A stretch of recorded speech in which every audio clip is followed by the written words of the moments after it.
It's officially showtime in Detroit. We have ourselves the Red Wings taking on the San Jose Sharks in about 3 hours-ish from now, and this will be the first game for Patrick Kane to suit up in the winged wheeled jersey. Now, before we get into the game, before we see what Mr. 88 himself looks like on the ice after coming back from his surgery and recovering and doing all the things that he's been doing, what I wanted to do was go over one more article by Emily Kaplan that discusses a little bit more information as to what's going on. Take a look at this piece published earlier today, Inside Patrick Kane's Rehab and Why He Picked the Red Wings. Now, I will say, this is a very beefy read. There's a lot of information in this piece, so only go out there and read this if you have the time. It's a very good article. Kaplan does some great work, but essentially she's going over Patrick Kane and a lot of the inside workings as to what happened. Let's go out there and read some of the quotes here from Patrick Kane in regards to the trade last year over to the New York Rangers. Going to New York was a new challenge for me.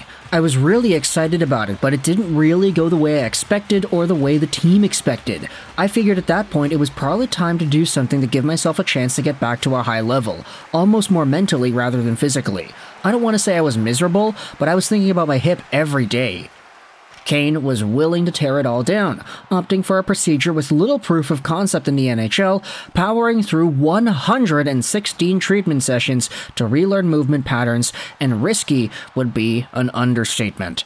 It was no man's land in terms of what to expect, McIntyre said. Now, who exactly is McIntyre? Well, Kaplan is talking to Ian McIntyre. No, not the Sportsnet Vancouver Canucks beat reporter, but chiropractor Ian McIntyre, who oversaw Patrick Kane's rehab. She also talked to Patrick Kane's skating coach, Randy Milani, and this is what Milani had to say about the entire process. No one's really come back from this type of surgery, but no one has done what he's done to recover this way.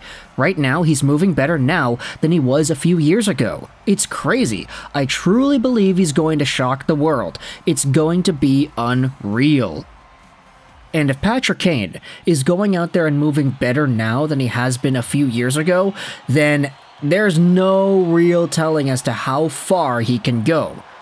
Take a look at Patrick Kane 2 years ago. We'd been talking about this the entire time, but 2 seasons ago, when he was playing with Alex DeBrincat, Patrick Kane was a 92-point player with 66 assists and 26 goals.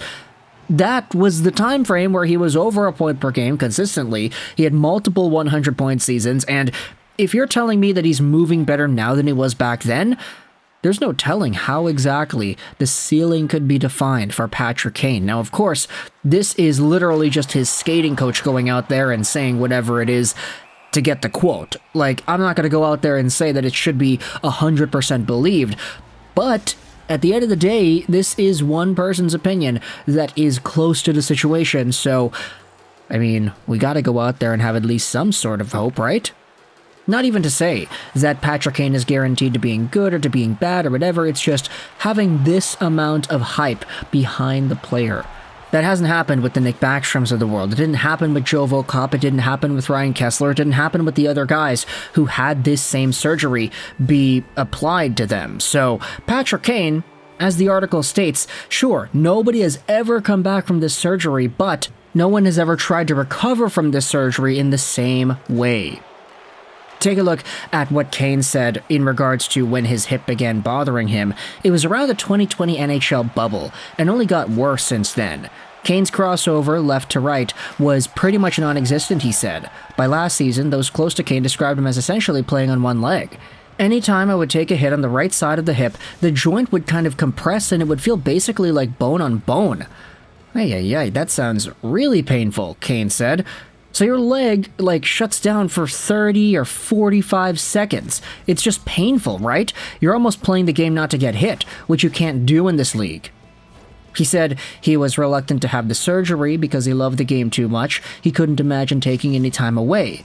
Once the Rangers were eliminated, Kane's agents at CAA took him to see Dr. Edwin Sue at New York's Hospital of Special Surgery. When I saw his hip, it was completely worn out, Sue said. It's incredible he was still able to play, and play at a pretty high level. So this is what I mean, right? Emily Kaplan goes out there and interviews literally everybody that's involved here. The surgeon who went out there and looked at Kane's hip, the skating coach, the rehab person as well. Everybody's getting their opinion here. And the article has some pretty good info. It talks about how Sue was particularly confident about Patrick Kane's prognosis. Other athletes underwent hip resurfacing as a last resort, having done several procedures beforehand. That meant that bone cartilage was already shaved down, leading to muscle atrophy. Part of Kane's incredible recovery is that he did this right off the bat, instead of having other surgeries and letting the condition deteriorate further. He also may have more success than others because he's incredibly fit. He's not really heavy, he's just an agile person. He also downplayed the potential risks of hip resurfacing surgery, even in a high-impact sport like hockey.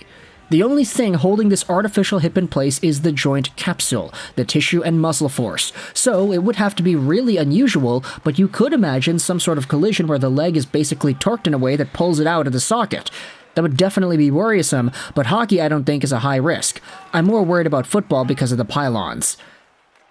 And, okay, I'm not gonna go out there and try to imagine my own hips getting pulled out of the socket in that way, but, yeah, good to see that some doctors are going out there and saying that it's not too big of a risk in ice hockey. And here's another thing. Patrick Kane seems to have been a pioneer because since Kane's operation, this same dude, Sue, has performed a double hip resurfacing surgery on free agent Jesse Puljujärvi, who is 25, and he also says that there's another active NHL player who is considering this surgery as well. The biggest risk was the unknown factor, Kane said, but from what it sounds, more guys will end up having the surgery. Hopefully I'll be a pioneer and play for a long time. The rest of the article goes over the recovery process itself, how Patrick Kane was able to sort of rewire his brain, because the article pretty much states here that when you're limping for 2.5 years, once you get the surgery to fix it, your brain still goes into that habit of limping because it still thinks your body is broken. So Kane had to undo a lot of that damage. So now, I mean, it's been a few months, he's been recovering, he's been working at it, now he's apparently better than before. And then the article goes into a deep dive as to how the Red Wings were able to sign him in particular, but I'll leave that up to you if you want to go out there and read. The article is really long. Like, we didn't even explore the brunt end of what it is that Emily Kaplan writes about in regards to Patrick Kane.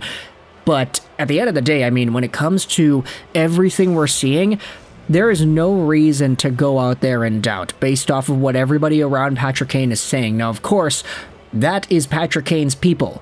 Like, they're going out there and saying what needs to be said about Patrick Kane in order for him to get a job again. So I could totally understand hyping up your own client, hyping up the guy that you've been training with and working with, etc., etc. There's totally, like, a bias going on here.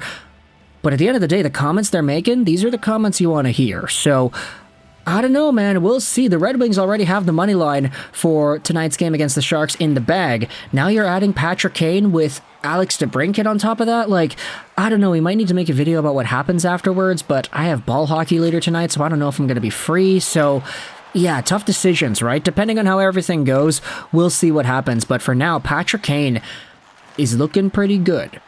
We'll say that.